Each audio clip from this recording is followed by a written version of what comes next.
విషయం ఏంటో చెప్తా ముందస్తు ఎన్నికలకు సంబంధించి. దానికి ముందు నేను మిమ్మల్ని ఒక రిక్వెస్ట్ చేస్తున్నా. ఒక క్వెషన్ అడుగుతున్నా. ఆంధ్రప్రదేశ్‌లో ముందస్తు ఎన్నికలొస్తే అసలు అయన్నీ ఎందుకబ్బా? ఇప్పటికిప్పుడు ఎన్నికలు పెట్టారు ఆంధ్రప్రదేశ్‌లో. ఎవరు సీఎం అవుతారు? జగన్ లేదా చంద్రబాబు? ఒక్క పేరు రాయండి కామెంట్‌లో. నేను ఈ వీడియోని జగన్ సన్నిహితుల వద్దకి, చంద్రబాబు సన్నిహితుల వద్దకు కుదిరితే వాళ్ళిద్దరూ చూసేలాగా చాలా మందికి పంపిస్తున్నాం. ఆ పేషీలో ఉన్న వాళ్ళందరూ తెలుసు మనకి.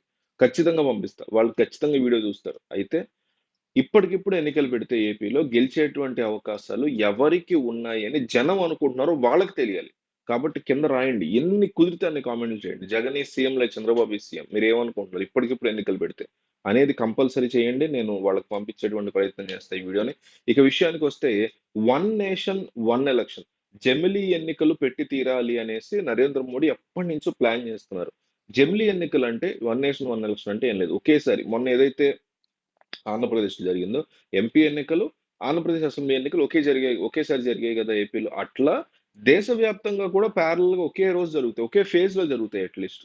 మొన్న 3 నెల్లో, 2 నెలల పాటు పెట్టి, ఆ 2 నెలల పాటు ఫేజుల్లో కంప్లీట్ చేసి కొన్ని చోట్ల అసెంబ్లీ పెట్టి ఇండియా వైడ్ ఎంపీ పెట్టారు గదా! ఇండియా వైడ్ ఎంపీ పెట్టి కొన్ని చోట్ల అసెంబ్లీ పెట్టారు. అట్లా గాకుండా అట్లా గాకుండా ఒకేసారి ఎంపీ ఎలక్షన్ మొత్తం దేశమంతా, మళ్ళీ అసెంబ్లీ ఎలక్షన్ మొత్తం దేశమంతా. ఒక 3-6 నెలలు పట్టొచ్చు దేశమంతా అసెంబ్లీ ప్లస్ ఎంపీ అంటే. అట్లా పెడతారు. పెట్టి ఒక ప్రభుత్వం కేంద్రంలో, ఒక ప్రభుత్వం ఆయా ప్రభుత్వాల్లో రాష్ట్రాల ప్రభుత్వాలు గెలిచేస్తాయి. పాలన జరుగుతూ ఉంటది. మధ్యలో ప్రభుత్వం పడిపోతే ఏం చేయాలి అనేది క్వెషన్. ముఖ్యమంత్రికి ఏమన్నా అయితే ఏం చేయాలి అనేది క్వెషన్. గవర్నర్ రూల్ రావాలా? ప్రెసిడెంట్ రూల్ రావాలా? లేకపోతే ప్రభుత్వం పడిపోయినప్పుడు ఇంకెన్నాళ్ళు దాన్ని ముందుకు తీసుకెళ్తారు? మళ్ళీ ఎలక్షన్ అనేది రాకుండా ఇదంతా కూడా డబ్బుల్ని సేవ్ చేయడానికి అని కేంద్రంలో ఉన్న పెద్దలు చెప్తూ ఉంటారు. అది డబ్బులు సేవ్ చేయడానికి కాదు.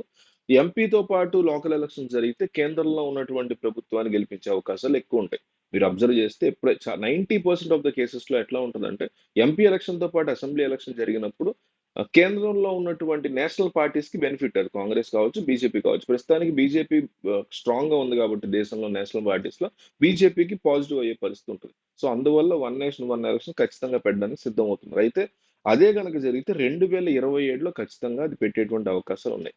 నిజానికి 2029లో జరగాలి ఎంపీ ఎలక్షన్ దేశవ్యాప్తంగా. దాంతో పాటు ఏపీ లాంటి కొన్ని రాష్ట్రాలకి అసెంబ్లీ ఎలక్షన్ జరగాలి. కానీ దాన్ని పక్కన పెట్టి 2 ఏళ్ళు టర్మ్‌ని వదిలేసుకొని ముందుకొచ్చి 2027లో జమిలీ ఎన్నికలు పెట్టేటువంటి అవకాశాలు చాలా స్పష్టంగా కనిపిస్తున్నాయి. ఇదే జగన్మోహన్ రెడ్డి గాని, ఇంకొకళ్ళు గాని ఎప్పటినుంచో అంటున్నారు. సో, ఇది జరిగితే ఏపీలో కూడా అసెంబ్లీ ఎలక్షన్ వస్తాయి. మొత్తం దేశమంతా అసెంబ్లీ ఒకేసారి, ఎంపీ ఒకేసారి జరుగుతాయి. సో, ఆ టైంలో గనక లేదా ఇంకా ముందొస్తే లేదా ఇప్పటికిప్పుడే ఎలక్షన్ వస్తే ఏపీలో గెలుపు ఎవరిది? ఎవరు సీఎం అవుతారు? Jagan is CM, Chandrababu is CM అని కంపల్సరీ కామెంట్ చేయండి. వాళ్ళు చూసేలా చేస్తా. జనం నాడి ఎట్లా ఉంది? కొంతమంది ఏమంటున్నారంటే 5 నెలలకే వ్యతిరేకత వచ్చింది కూటమి మీద అంటున్నారు. కొంతమంది లేదు ఇంకా జగన్ మీద వ్యతిరేకత ఉంది అంటున్నారు. కానీ మాకు తెలియట్లా. మరి మీరు చెప్పండి. జనం ఏమనుకుంటున్నారో కామెంట్ చేస్తే వాళ్ళు చూస్తారు.